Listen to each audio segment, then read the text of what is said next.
Meerkats are among the most fascinating examples of highly social mammals. They belong to the mongoose family and are found mainly in the dry regions of southern Africa. What makes them extraordinary is their complex social organization and cooperative way of living.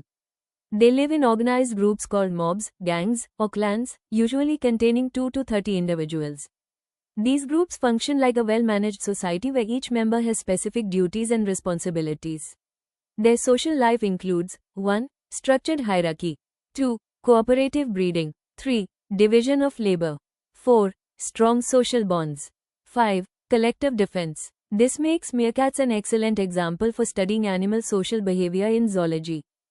The basic social unit in meerkats is called a mob or clan. A typical clan includes 1. Dominant alpha female. 2. Dominant alpha male. 3. Subordinate adults. 4. Juveniles. 5. Pups. The group is usually centered around a family line, often dominated by a powerful female. In fact, meerkat society is often considered matriarchal because the alpha female has the greatest control over reproduction and group activities. The group lives together in a shared burrow system, which acts as 1. Shelter from predators. 2. Protection from heat. 3. Nursery for pups. Therefore, all members move, forage, and defend territory together. This close-knit social organization increases survival in harsh desert conditions. Meerkats show a very clear dominance hierarchy. The alpha female usually holds the highest rank and controls reproduction within the group. These helpers may not breed but play essential roles in supporting the group. Although mammals do not possess true castes like social insects, meerkats show caste-like behavioral roles such as breeders, helpers, sentinels, and babysitters.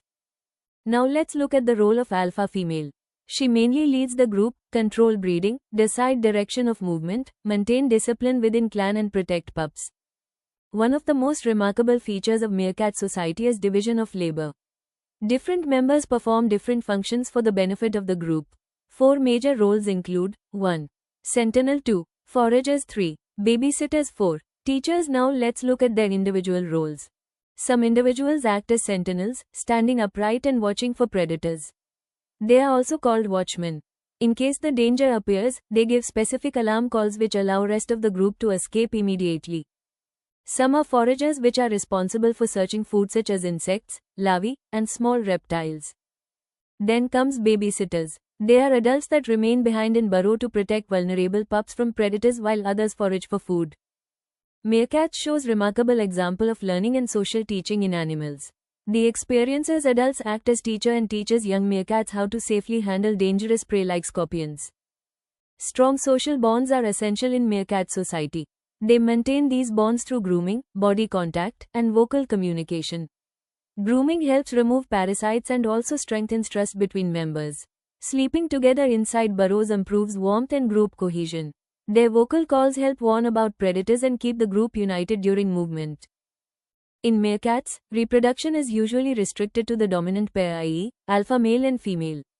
Other subordinate females are often prevented from breeding through aggression, stress-induced reproductive suppression, temporary expulsion from the group. While the dominant pair reproduce, rest group members helps raise the young. This is called cooperative breeding. Helpers feed, protect, and babysit the pups, greatly increasing their chances of survival. This behavior demonstrates kin selection and inclusive fitness in social mammals. To conclude, meerkats exhibit a highly advanced social system characterized by hierarchy, division of labor, cooperative breeding, and strong social bonds.